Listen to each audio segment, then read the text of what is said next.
एक बार महात्मा गौतम बुद्ध जेतवन विहार में थे। तब भिक्षु चक्षुपाल उनसे मिलने के लिए आए हुए थे।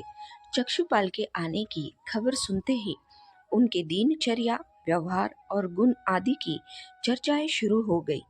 भिक्षु चक्षुपाल नेत्रहीन थे। नमस्कार दोस्तों, मैं स्वागत करती हूँ आप सभी का मेरे इस story in mom's voice channel में। जब भिक्षु चक्षुपाल जेतवन विहार आए तो एक दिन बुद्ध के कुछ भिक्षुओं ने कुछ मरे हुए कीड़ों को चक्षुपाल की कुटी के बाहर पाया। इसके बाद उन्होंने चक्षुपाल की निंदा करनी शुरू कर दी। भिक्षु कहने लगे कि उसने इन जीवित प्राणियों की हत्या की है। तब भगवान बुद्ध ने निंदा करने वाले सभी भिक्षुओं को बुलाया। बुद्ध ने पूछा कि क्या तुम लोगों ने भिक्षु चक्षुपाल को इन कीड़ों को मारते हुए देखा है?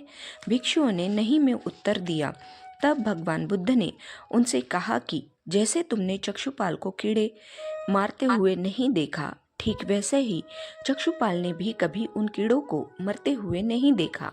चक्षुपाल ने उन कीड़ों को जानबूझकर नहीं मारा है, इसलिए ऐसे में उसकी निंदा करना या भत्सना करना बिल्कुल उचित नहीं है। तब भिक्षुओं ने बुद्ध से पूछा कि भिक्षु चक्षुपाल अंधे कैसे हुए? क्या उन्होंने इस जन्म में या फिर पिछले जन्म में कोई पाप किए थे? बुद्ध ने भिक्षुओं को चक्षुपाल के बारे में बताते हुए कहा कि वो पूर्व जन्म में एक चिकित्सक थे।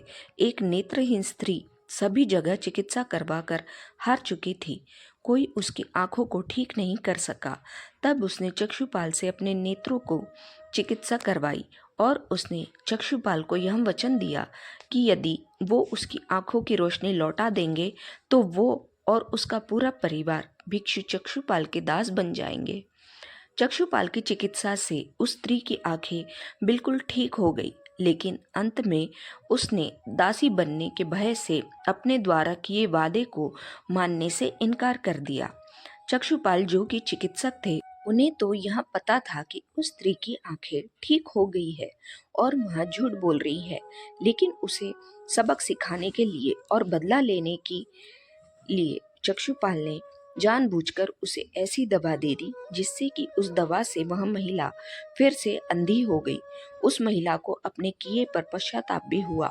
वह बहुत रोई पीटी, लेकिन फिर भी चक्षुपाल को उस पर जरा भी दया नहीं आई और उसी पाप के फलस्वरूप अगले जन्म में यानी इस जन्म में चक्षुपाल अंधा बनना पड़ा। तो दोस्तों, आपको यह कहानी कैसी लगी मुझे कमेंट करके ज़रूर बताएं और मेरे इस चैनल को सब्सक्राइब करें। धन्यवाद।